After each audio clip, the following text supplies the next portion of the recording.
Pain-free back bends part 2. In our first video, and you can go back and you'll see the link below if you missed that video. The first video was looking at doing back bends to make your lower back happy in Cobra pose, Sphinx pose, all of the back bends on our bellies. Now in part 2, we're going to look at a bridge pose, our usual back bend that we see pretty commonly in most yoga classes, and one that I know a lot of lower backs don't always feel good in. So you're going to see it's very similar principles to what we did in video 1, but now we get to apply those same principles into video 2. Now, I'm Bree Johnson, Heart and Bones Yoga, and again, all about this smart, sustainable approach to yoga asana, bringing applied anatomy principles so that you can move with love for longer, keeping your body happy. So press subscribe and all that fun stuff, and then let's get into the lesson. We're going to start on our back here, and the first place we're going to start is having our feet about pelvis width apart, arms down by your side, and take a few moments to let your spine, your lower back relax into the floor. Feel that connection. Okay, now, I love before and afters, so let's try a before. If it feels okay for your lower back, come into your biggest, most classic feeling bridge pose. Lifting those hips up, try to make as big of an arc in your spine as you can without causing pain. Notice how that feels, what parts of your muscles are working, and then release down. All right, so here's where we get, some of us might have felt some pain, here's where a lot of us, in order to get that big arch, we tend to really thrust the hips up, we push the ribs to the sky, everything's just pushing up, which on the front of the body can feel like a nice stretch, but what's happening at the back of the body is a lot of potential compression. That now to get that arc from the front, the vertebrae are getting this sort of crunch compression action. So when we do this now to prevent back pain and to build more strength and stability on your backside, now what you want to do is think less about arching and more about lengthening into an arch. The arch is going to happen without you trying to create it. The arc of the spine is going to happen through a sense of lengthening. Stability through our feet, lengthening through our spine. I'll continue to talk us through it, okay? So let's bring our feet into the floor. Start to really press the floor away from you. Press those feet. Yeah, and then if you're really doing it, you might notice that your hamstrings start to say hello, which is good. Now, as you lift up, keep pressing the feet into the floor and only lift up as high as you can while maintaining that work through the feet. It may not be as high. You might have noticed the hips might not have come quite as high, and then lower back down. Let's add on a little bit more to that. Press your feet into the floor and start to feel like your feet are sliding in towards your body a bit.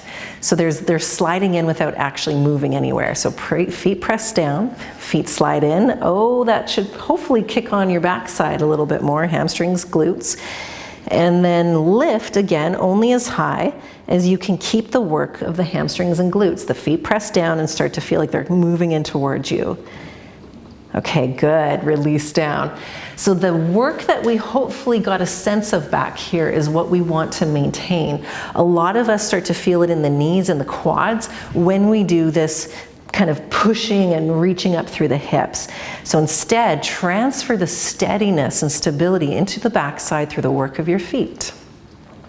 Now that we've got that piece, we're going to not necessarily think about what our pelvis is doing. So you're going to press your feet into the floor, legs working, lift your hips up. But now when your hips are lifted to whatever degree, it doesn't matter where and how, you're going to start to feel and invite your ribs to slide down towards your pelvis. So instead of popping your chest up, which means you've popped the ribs and you're actually potentially creating a little bit of a crick in your back here. So now ribs slide down so that they're in line with your pelvis, arms by your side.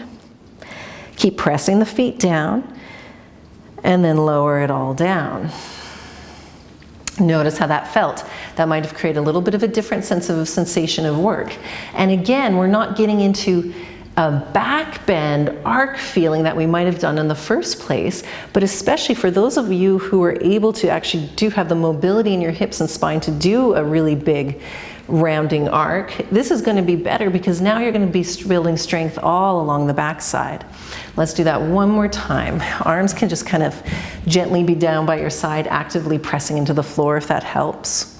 I'll talk us through it. Feet press down into the ground actively. Start to feel like they're pulling in towards, sliding in toward your body without actually sliding. Keep the work in the legs as you lift your hips up. There'll be a point where the hips don't really go up so easily. And then from there, slide your ribs down towards your pelvis. Now start to play with this a little bit. You can lift the hips, you can lift the chest, but try not to separate your ribs too far from the pelvis. Try to feel that your ribs and pelvis are all in one beautiful unit, one beautiful line.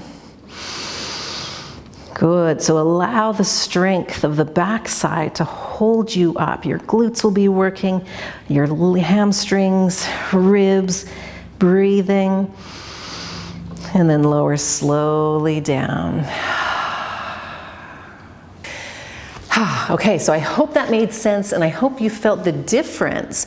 So again, it may not have felt, so a lot of us are going to be used to this sort of open front body stretchy feeling when we do a bridge pose. And we get that feeling at the expense of our lower back, and even for some of us, the expense of the knees.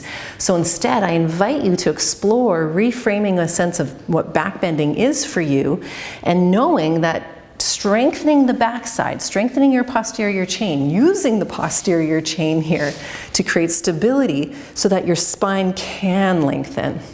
In fact, keeping those ribs over your pelvis actually allowed all of your spine to lengthen rather than what we were doing. So with the ribs forward, right, when we pop the chest up into the pose, as I was saying when we were in there, your vertebrae will hinge, and we've just had almost like a little, I don't want to say break, but something like a little crack in the column.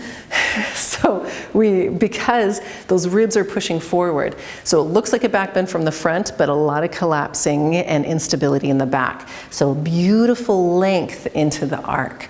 Ribs feeling like they're more in line.